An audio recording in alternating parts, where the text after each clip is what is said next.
Greetings, friends. This is Marc David, founder of the Institute for the Psychology of Eating. Today's topic, mothers, daughters, and food. So let's get real about something.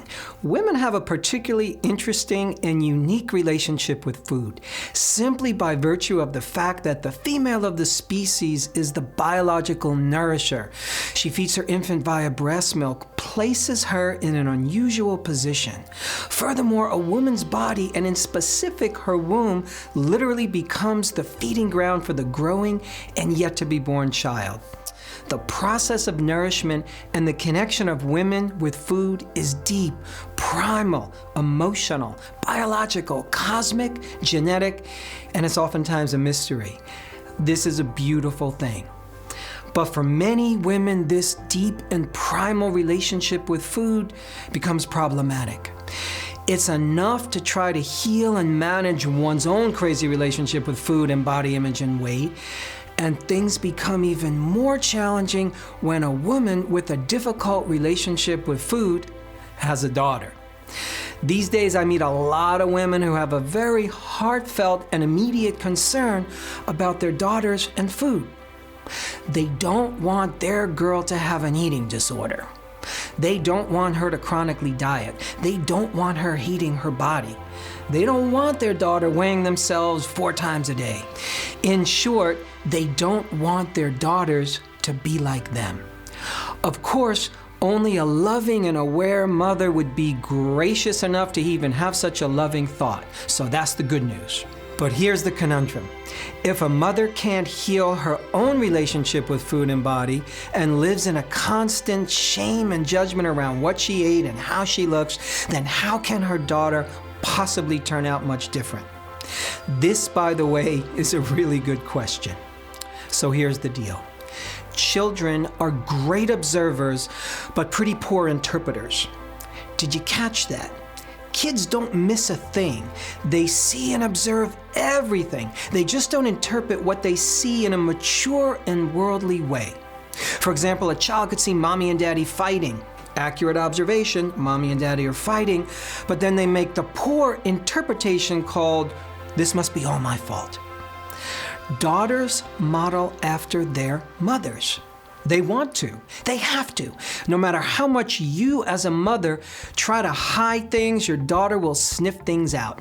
She'll pick things up through the invisible airwaves. She won't even know she's absorbing for herself the same relationship with her body that you have.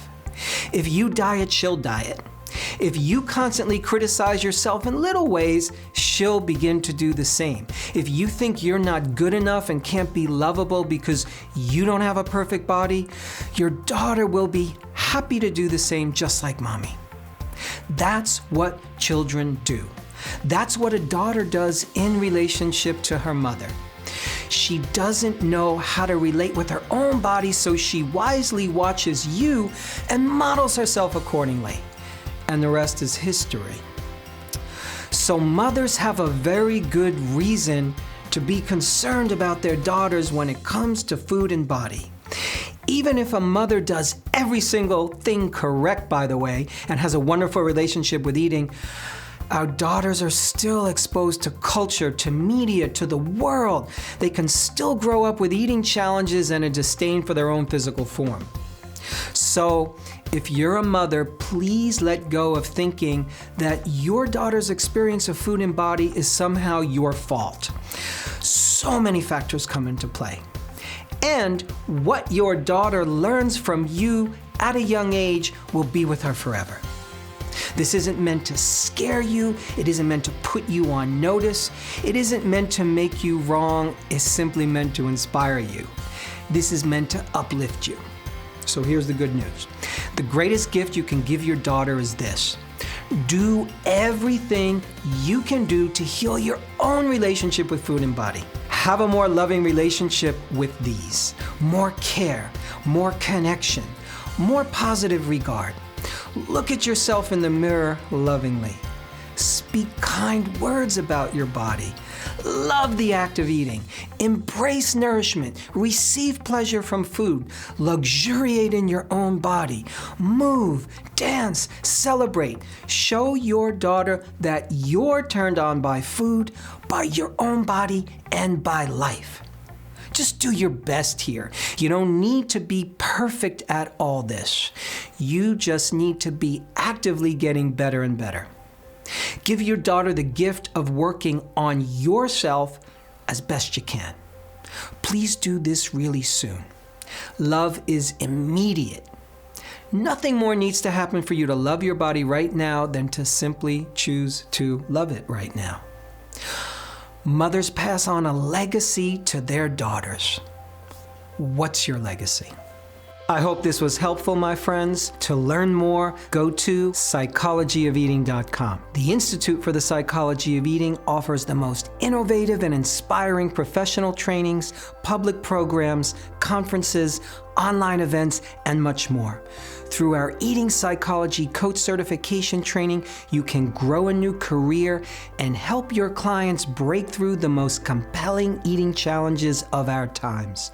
If you're focused on your own eating and health, the Institute offers a great selection of one-of-a-kind opportunities to take a big leap forward in your relationship with food.